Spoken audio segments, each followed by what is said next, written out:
Khalsa Lakhvir-Singh is here to represent the Kenyan zone at the Hemkunt Symposium for the first time in 25 years. So what brought Kenya back into Hemkunt? Well, Kenya has been no stranger to the Hemkunt Symposium. We've been active in the past, but for some reason or the other, we lost the contact with the symposium, and we're now back after 25 years after realizing that our youth need to get the exposure that they've had in the past.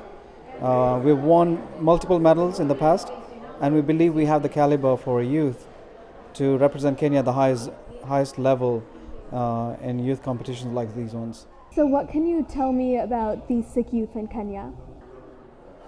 The Sikh youth in Kenya are a vibrant group who are active in Gurmat and social activities. We have plenty of Gurmat schools. We have 25 Gurdwaras in Kenya, 6 alone in Nairobi, and they're very, very active.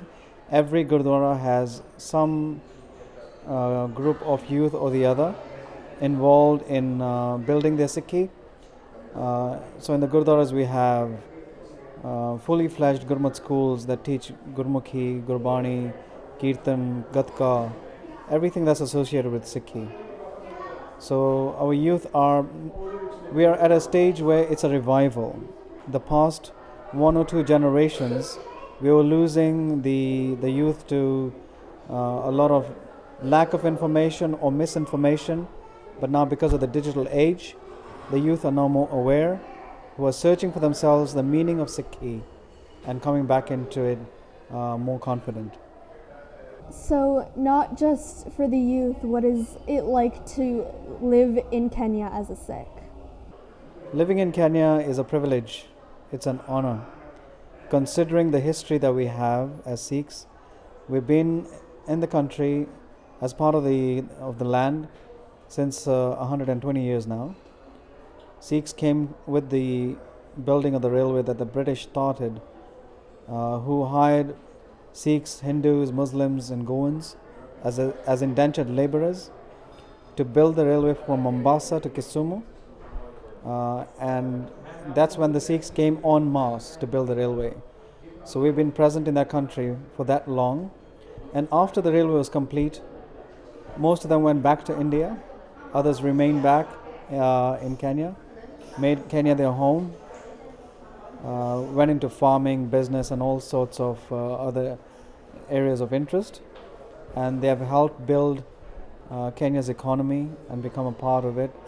And we even have a personality called Mokha Singh, who was a freedom fighter. Though he was born in India, he came to Kenya and saw that the way the British colonists were oppressing the people was no different from how they were oppressing the Indians. So he took up that cause and fought for the Africans as well. And he remains the longest detained political prisoner in Kenya's history. That's 11 years.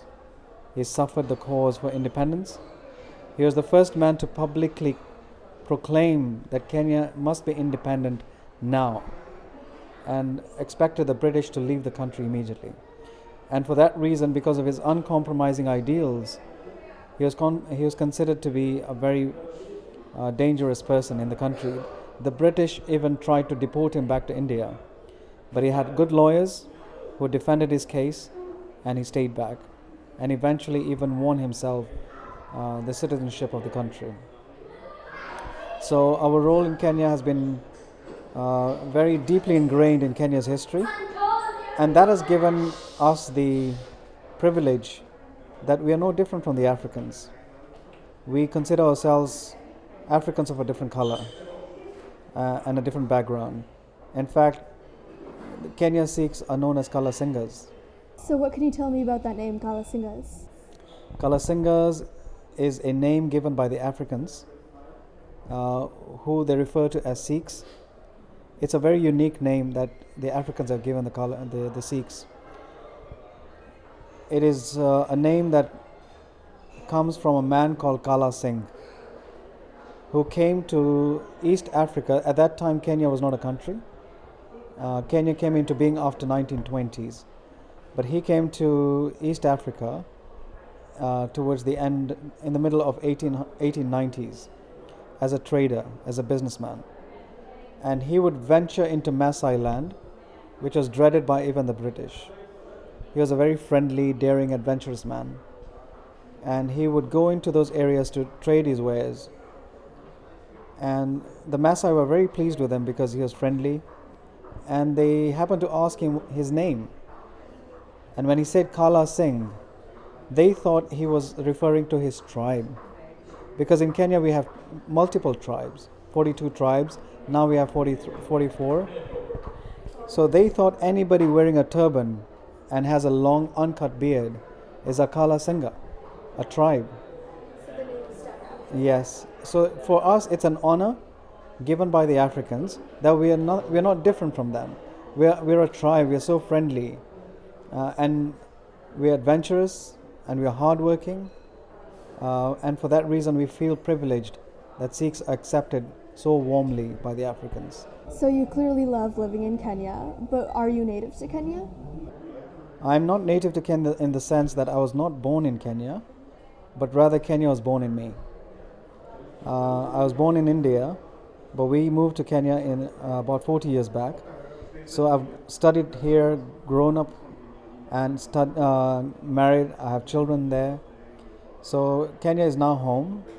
My spiritual roots remain Punjab, but Kenya is my land. So what was your role in getting the kids to Hemkunt? My role was to make sure the symposium was successfully hosted, to revive the zone. There's a very interesting story behind the reason behind the symposium being revived.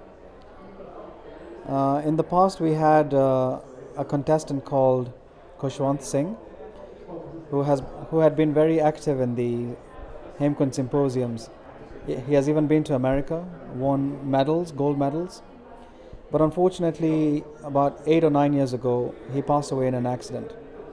So his sister, who lives in the UK, Meena, she had been encouraging and inspiring me to revive the symposium in Kenya, because she was very fond of Khushwant, of course, because she was the sister. And she felt that Kenya had lost touch with the international and global youth. And this was an excuse by remembering Khushwant's contribution in the past, that we should take Kenya back on the global stage. So they had been encouraging me to revive the zone, feeling that I'm capable of it, though I had no faith in myself, but still took up the challenge. Well, you clearly did well. Thank you. In fact, I would give the credit to the children who have participated here. Unfortunately, 2 of our contestants couldn't make it here for one reason or the other. We were coming as a group of about 15. But next year we will come full house. I understand the next symposium is now in Houston. So we will be fully represented in the 6 groups, the PDV, and also the Gurmat Sangeet. So this has been a learning experience both for myself and for the contestants. So next year we'll come even more prepared with even more youth to experience what the Hemkunt Symposium is about. How did you get the youth to the international level? Like, what was the process? What steps did you have to go through? The process was, first of all, to approach the Sikh community.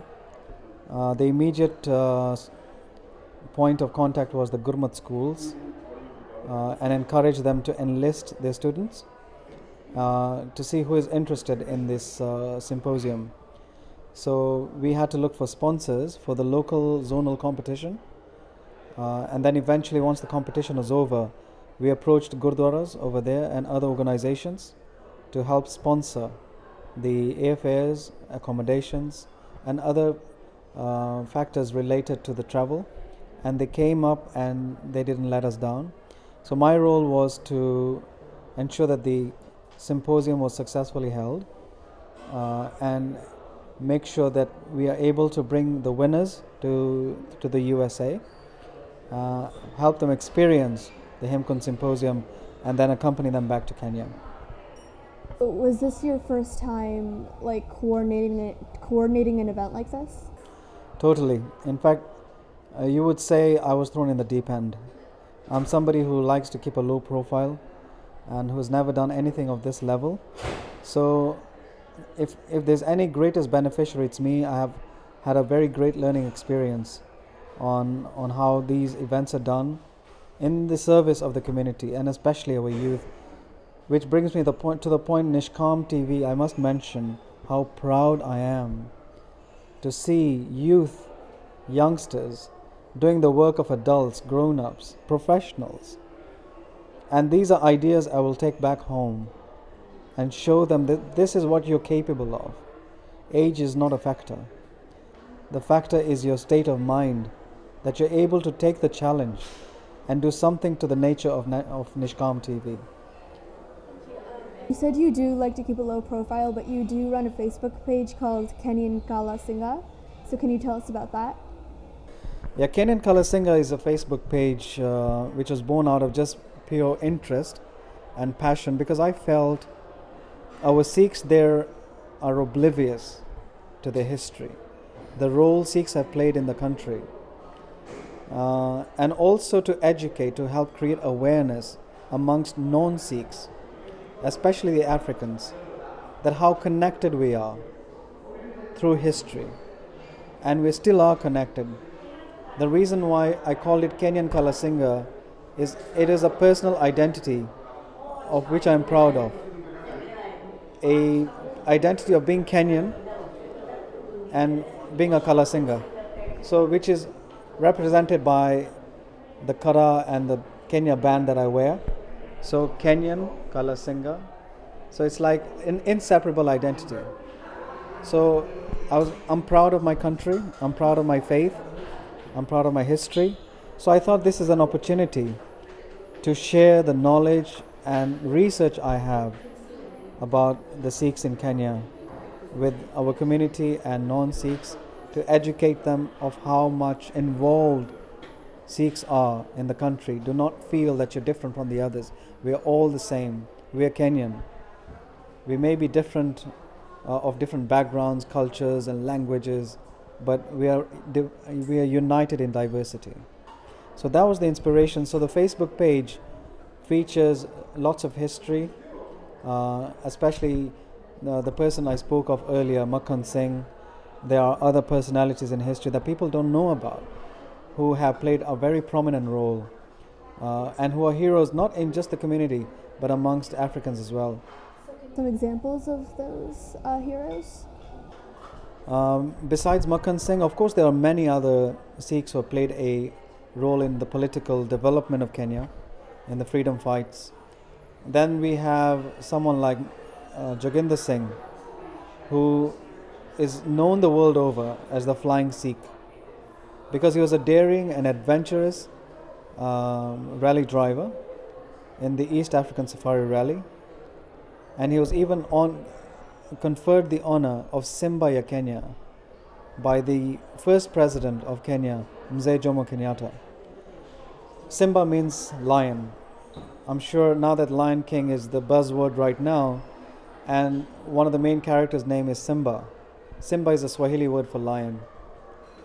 So, interestingly, besides the name Kalasingha, we are also called Simba.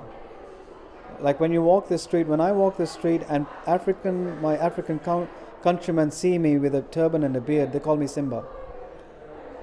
For them, it reminds them of a lion, because even a lion has a mane. Singh itself means lion, and that is very interesting because it seems like it has been reaffirmed in a different land by different peoples that indeed we are lions, and we've been given the name Simba. And only because, by the look of it, look at the powerful identity that the Guru has blessed us with.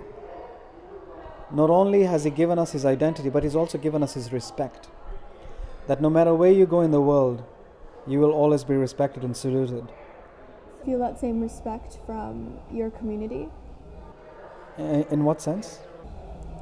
Just in general, are they? So you said you were embraced, but how large is the Sikh community in Kenya as a whole?